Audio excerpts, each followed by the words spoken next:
Gary Cooper's daughter finally confirms what we thought all along.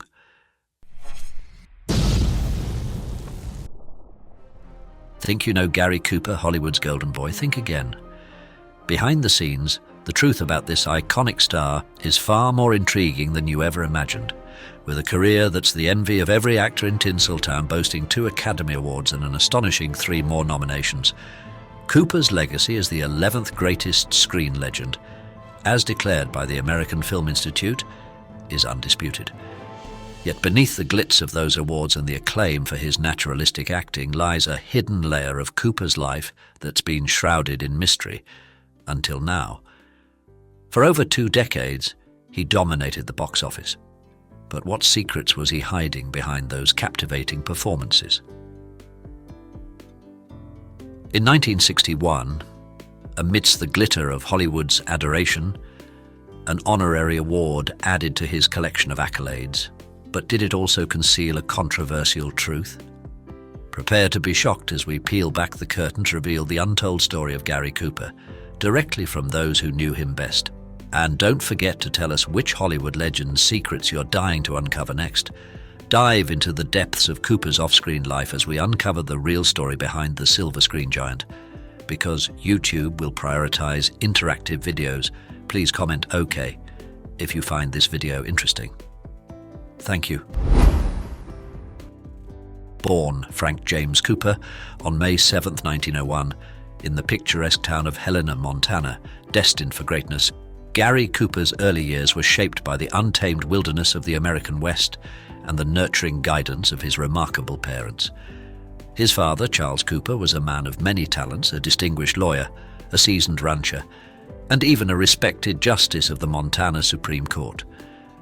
Gary's mother, Alice, hailed from the charming town of Gillingham, Kent in England, bringing a touch of refinement to the rugged landscape of Montana. Growing up alongside his older brother Arthur, Gary's childhood was a kaleidoscope of adventures filled with horseback riding, hunting and fishing. On the family's sprawling 600-acre ranch, the magnificent 7x9. However, Gary's idyllic Montana upbringing took an unexpected turn in 1909, when his mother Alice, driven by a desire to immerse her sons in the rich cultural tapestry of England, made the decision to send them across the Atlantic to attend Dunstable Grammar School in Bedfordshire. Thrust into a world of academic rigor and social graces, Gary found himself navigating the intricacies of Latin and French, delving into the depths of English history, and even undergoing confirmation in the Church of England on December 3, 1911, at the historic Church of All Saints in Houghton Regis, a moment that would hold profound significance in his later spiritual journey. As the Cooper brothers bid farewell to the rolling hills of England in August 1912, they returned to the United States, where Gary resumed his education at Johnson Grammar School in Helena. While he gracefully waltzed into English school routines and embraced social graces, there was a slight hiccup. Those formal Eton collars never quite made it onto Cooper's list of favourites. But fate had a twist in store for the young Gary Cooper at the tender age of 15. A car accident left him with a hip injury, and in a serendipitous turn of events, the prescribed therapy of horseback riding on the family ranch not only mended his physical wounds, but also ignited a passion for the cowboy life that would forever shape his persona, both on and off the screen. However, Charles Cooper had loftier ambitions for his son, and through a stroke of paternal intervention, Gary found himself enrolled at Gallatin County High School in Bozeman. It was here, under the tutelage of the inspiring English teacher Ida Davis, that Gary's love for the performing arts first took root, setting the stage for a journey that would take him from the mountains of Montana to the glittering heights of Hollywood. As the roaring 20s swept through the nation, Gary Cooper found himself at a crossroads, torn between the allure of the great outdoors and a burgeoning passion for the world of art and expression. In 1920, while still navigating the halls of high school, Gary embarked on a creative odyssey, enrolling in art courses at Montana Agricultural College.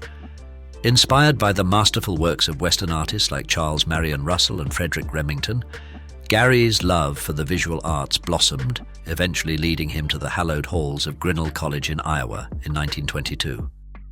Immersed in the pursuit of his artistic dreams, Gary honed his skills as a painter and sketcher, his talent earning him the coveted position of art editor for the college yearbook.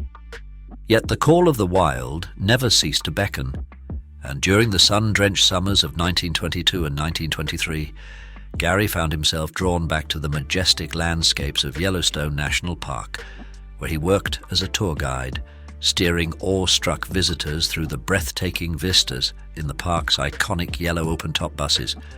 However, as the leaves turned to gold in the autumn of 1924, Gary made a pivotal decision that would forever alter the course of his life.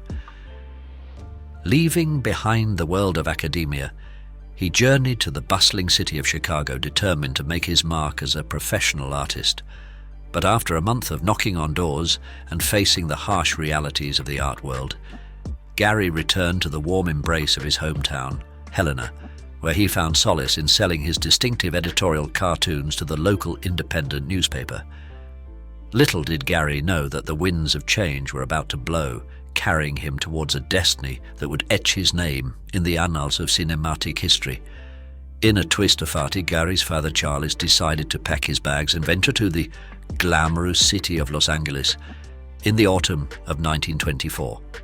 Intrigued by the promise of new horizons, Gary followed in his father's footsteps, arriving in Hollywood in November of the same year. It was here, amidst the dazzling lights and the palpable energy of the burgeoning film industry, that Gary's path would intersect with two fellow Montanans who had already made their mark in the realm of low-budget Western films.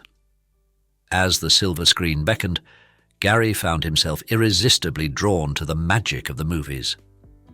A chance encounter with the influential casting director Nan Collins, orchestrated by his Montana comrades, opened the gates to a whole new world, and with a mix of trepidation and excitement, Gary stepped through, ready to embrace the challenge and the opportunity of a lifetime. As Gary Cooper took his first steps into the dazzling world of Hollywood, he quickly discovered that the path to stardom was paved with both triumphs and tribulations. His rugged good looks and undeniable charisma caught the eye of producers and directors alike, and before long Gary found himself gracing the silver screen in a series of Western films that showcased his natural talent and effortless charm. However, it was his breakout role in the 1929 film The Virginian that truly catapulted Gary Cooper to the upper echelons of Hollywood royalty.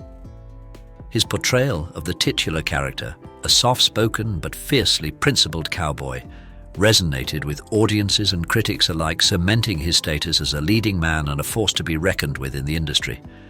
As his star continued to rise, Gary's personal life became a subject of intense fascination and scrutiny. His on-screen chemistry with leading ladies like Clara Bow and Lupe Velez spilled over into real life, igniting passionate romances that set tongues wagging and tabloids buzzing. But it was his meeting with the enigmatic and alluring Countess Dorothy DeFrasso in 1931 that would prove to be a turning point in Gary's romantic journey. The Countess, a socialite with a penchant for the finer things in life, introduced Gary to a world of sophistication and glamour that stood in stark contrast to his rough-and-tumble Montana roots. As their affair blossomed, amidst the opulent surroundings of the Countess's Villa Madama near Rome, Gary found himself swept up in a whirlwind of emotions, torn between the intoxicating allure of his new paramour and the lingering pull of his humble beginnings. But even as his personal life navigated the choppy waters of love and desire, Gary's professional career continued to soar to new heights. His collaborations with legendary directors such as Frank Capra and Howard Hawks yielded some of the most iconic and enduring films of the era, including Mr. Deeds Goes to Town, Meet John Doe, and Sergeant York, a role that earned him his first Academy Award for Best Actor in 1941. Yet for all his success and adulation, Gary Cooper remained a man grounded in the values and principles that had shaped him from his earliest days. His innate sense of integrity, his unwavering commitment to authenticity, and his deep-seated belief in the power of the individual to effect change, these were the qualities that endeared him to audiences and colleagues alike. and that would come to define his legacy both on and off the screen. As Gary Cooper's career reached dizzying heights, he found himself grappling with the challenges that often accompany fame and fortune. His personal life, once a source of joy and fulfillment, became a labyrinth of complex relationships and moral dilemmas. In 1933, Gary married Veronica "Rocky" Balfe, a vivacious and sophisticated socialite whose high society pedigree stood in stark contrast to Gary's humble roots. Though their union was blessed with the birth of their daughter Maria in 1937, the couple's relationship was far from idyllic, strained by Gary's long absences due to filming commitments and the temptations that lurked in the shadows of the Hollywood limelight. One such temptation came in the form of Patricia Neal, a young and talented actress who caught Gary's eye during the filming of The Fountainhead in 1948. Their on-set chemistry soon blossomed into a passionate affair that threatened to tear apart the fabric of Gary's marriage and family life.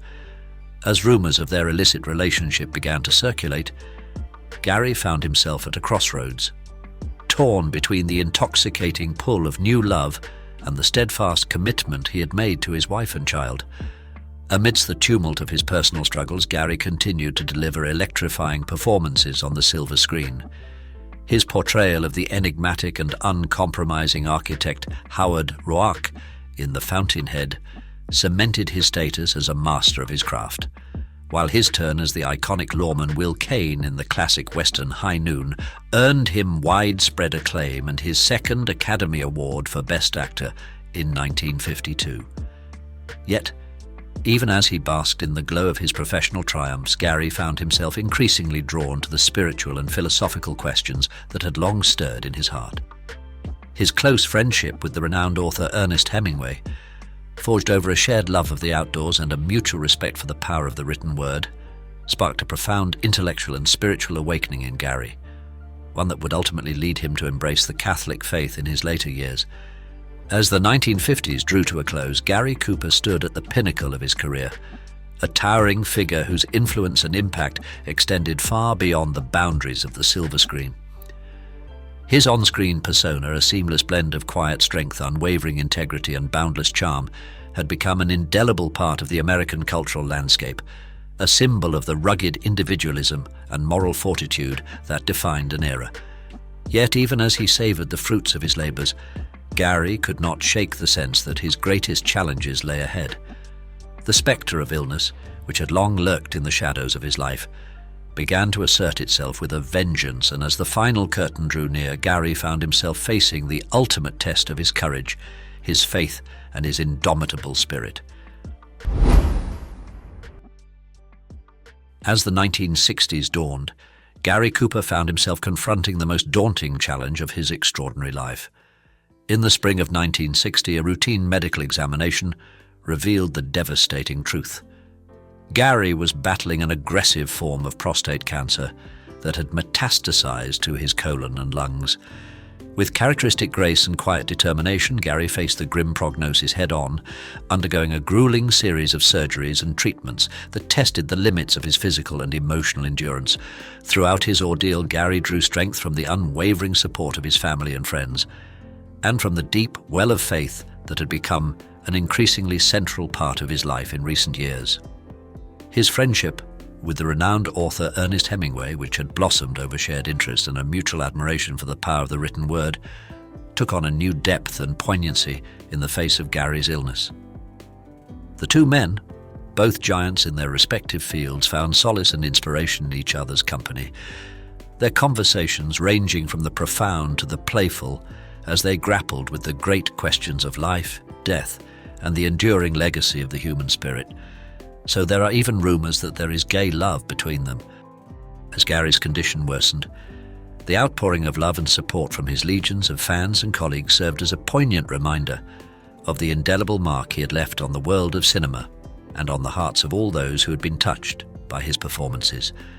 In April 1961, just weeks before his passing, Gary's dear friend James Stewart took to the stage at the 33rd Academy Awards ceremony to accept an honorary Oscar on Gary's behalf, a bittersweet tribute to a life lived in the service of his craft and his fellow man. Despite the pain and uncertainty of his final days, Gary Cooper faced the end with the same quiet dignity and unflinching courage that had defined his life and career. Surrounded by his loved ones and fortified by his faith, he slipped peacefully into eternity on May 13, 1961, leaving behind a legacy that would endure long after his passing. Today, as we stand before the towering 3-ton boulder that marks Gary Cooper's final resting place in Sacred Heart Cemetery, we are reminded of the enduring power of his spirit and the timeless nature of his art. From the rugged mountains of Montana to the glittering heights of Hollywood, Gary Cooper's extraordinary journey stands as a testament to the indomitable human spirit, to the transformative power of passion and perseverance, and to the enduring magic of the silver screen. As we bid farewell to this true Hollywood legend, let us carry his memory forward in our own lives, drawing strength and inspiration from his extraordinary journey.